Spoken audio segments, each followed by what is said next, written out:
Hello everyone. I want to get into a very important part of Igbo history, and I'm going to come in unconventionally.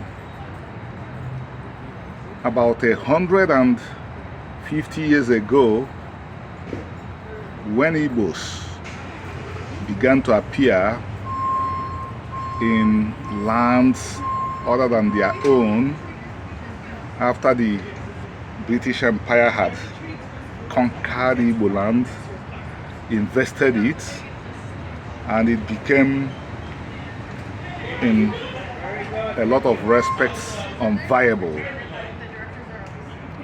Those lands the Igbo people found themselves in within the country the British had created, that was called Nigeria, and other places. The natives of those localities could not believe what their eyes were seeing. I will tell you why they did not believe what their eyes were seeing. Those Igbos that had migrated began to start businesses. When I talk about business, I mean spare parts shops, building material shops, shoe repair shops, name it. Everything you need, you are likely to find them in the stores of the Igbos. Those peoples that the Igbos found themselves amongst were surprised, because the people they saw doing what the Igbos were doing were Lebanese, Syrian, and British businessmen.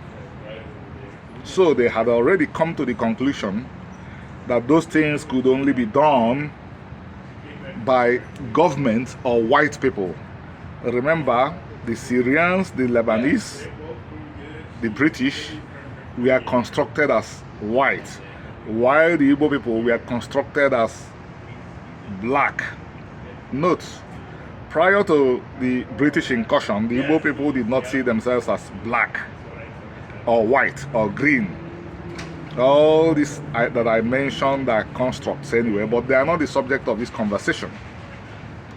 The subject of this conversation is that the peoples that the Igbos met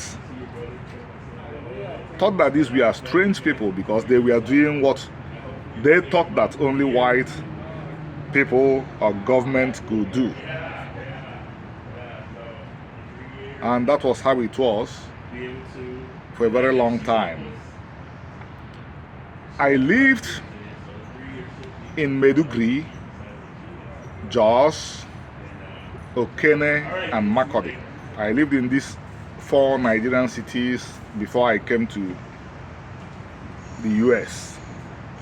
I noticed that all the Igbos I met in these cities some years ago, that they were all middle class. A few of them were wealthy, but the rest were middle class. And note, unfortunately, 99% of the populations in these 4 cities were poor, but the Igbos were the middle class. They were the middle class because they owned businesses. The Igbos were in the middle class because they owned businesses. They ran the business lives of these communities.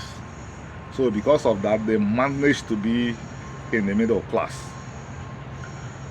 What I just described, most Igbos have not thought about it.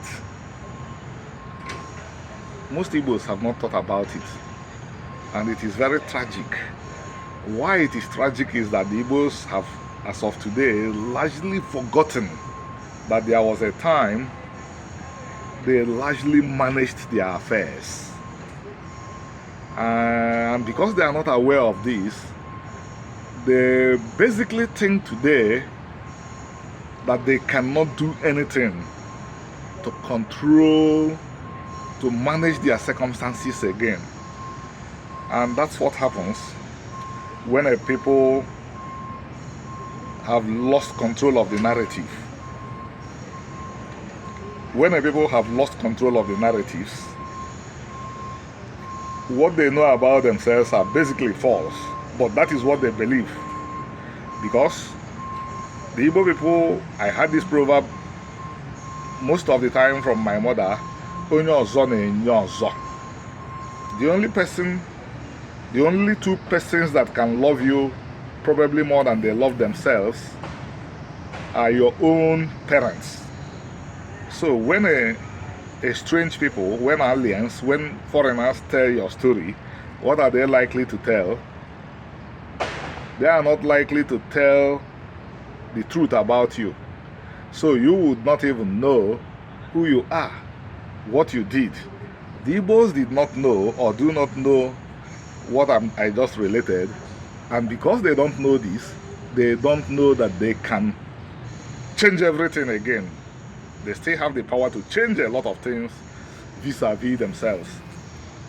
And this continued to generate conversation. I will explain. Very recently, I was having a conversation with an Igbo who lived in Okene. He remembered this very well because I used to live with him in Okene. He remembered that every Igbo in Okene had middle class status, which is not the situation today. He lives abroad presently, and he brought up something that will be the subject of another video. So for now, we will stop here so that people will enjoy what we have done. Thank you.